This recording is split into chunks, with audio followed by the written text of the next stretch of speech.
L'arrivée massive de camions-citernes à Bamako a nettement amélioré la disponibilité du carburant depuis quelques jours. Les longues files observées il y a encore 2 à 3 semaines, où les Maliens attendaient parfois jusqu'à 2 jours ou restaient 5 jours sans carburant, ne sont plus d'actualité. Certains font désormais le plein en moins de 15 voire 10 minutes. De nombreuses stations ont rouvert et le trafic routier a repris. Après les 82 citernes venues du Niger, pays frère et allié pour soutenir le Mali, une vingtaine d'autres camions chargés de carburant sont arrivés à Ségou le mardi 25 novembre. Le gouvernement malien affirme s'être engagé à rétablir rapidement l'acheminement des hydrocarbures dans les villes du sud et du centre qui sont les plus touchées. Les nouvelles mesures sécuritaires mises en place avec Africacor, combinées à des procédures de dédouanement allégées, ont fortement fluidifié l'approvisionnement. Des contrôles supplémentaires ont aussi été instaurés sur les axes empruntés par les convois. Le 21 novembre, le Mali a signé un protocole avec des importateurs de produits pétroliers afin d'accélérer les formalités douanières et de garantir un approvisionnement sécurisé en carburant. Je l'avais dit ici, très serein. Il fallait être patient, la crise allait être résolue. Quant au troll qui me reprochait de dire la vérité, la question est la suivante. Vous ne faites plus tomber Bamako ? Coup d'État. La CEDEAO est actuellement réunie pour définir une réponse régionale coordonnée au coup d'État en Guinée-Bissau. Pour le président Tinubu, cette prise de pouvoir constitue une violation flagrante des principes du protocole de la CEDEAO sur la démocratie et la bonne gouvernance. Il appelle les militaires à la retenue et les exhorte à laisser la commission électorale annoncer les résultats des élections générales. Mais je pose une question.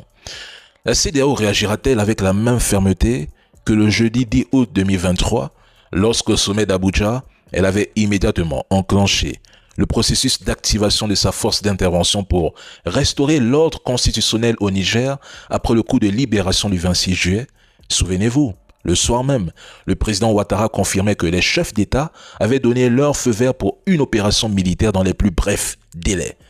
Il annonçait même que la Côte d'Ivoire enverrait un bataillon aux côtés du Nigeria et du Bénin en attendant d'autres contributions. Selon lui, le président Tchani devait partir dès le lendemain. Et surtout, cette phrase restée célèbre, « Nous sommes déterminés à réinstaller le président Bazoum dans ses fonctions ». Aujourd'hui, un ballot est arrêté, un coup d'État est en cours. Alors je pose mes dernières questions. Verra-t-on la même détermination pour le remettre au pouvoir ? Et la France, si prompte à soutenir une intervention contre le Niger, est-elle soudain moins enthousiaste pour rétablir un ballot en Guinée-Bissau ?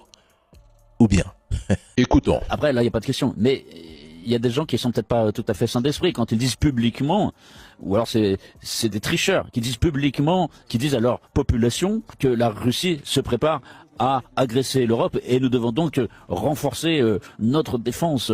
Je sais pas, est-ce qu'ils servent les intérêts d'entreprises privées, d'entreprises fabriquant des armements sur ce fond-là. Ils veulent peut-être améliorer leur position dans les sondages et cacher leurs problèmes économiques. Mais en tout cas, de notre point de vue, c'est n'importe quoi et c'est du mensonge. C'est quand on voit les autorités ukrainiennes qui dérobent, qui pillent les ressources du pays, les ressources des citoyens, on connaît très très bien le scandale de corruption de Kiev. Ou bien c'est eux qui apprennent, qui enseignent aux Européens à le faire, ou c'est les Européens qui enseignent aux Ukrainiens à faire cela. En tout cas, dans les deux cas, c'est du vol, c'est du pillage. Concernant le vol des avoirs russes, le pillage des ressources, mais ce sont les dirigeants européens qui sont à la manœuvre. Il suffit de regarder ce qu'ils font en Afrique depuis des décennies.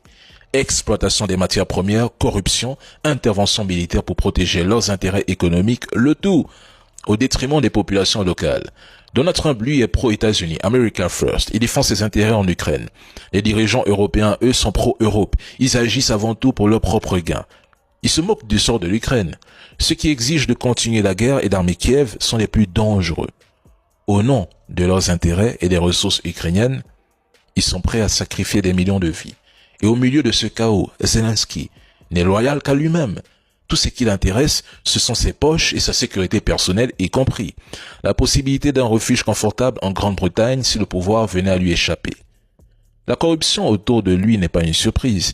Depuis 3 ans, nous dénonçons ce scandale en Ukraine et aujourd'hui, il s'avère que ses proches sont impliqués. Mais il est clair que tout le système politique ukrainien est gangréné et Zelensky en est le symbole. Ils affirment que la Russie va attaquer l'Europe, mais ce n'est qu'un écran de fumée. Ils détournent leur population des vrais problèmes qui rongent la société en se créant un ennemi imaginaire. Des bots numériques sont déployés pour attaquer quiconque critique cette idée. Mais Zelensky finira par capituler. S'il refuse, la guerre continuera. C'est tout, hein. Et c'est exactement ce que j'attends.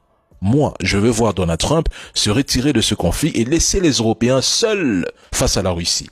J'ai envie de voir ce que cela va donner sur le front. Honnêtement, que Donald Trump se retire.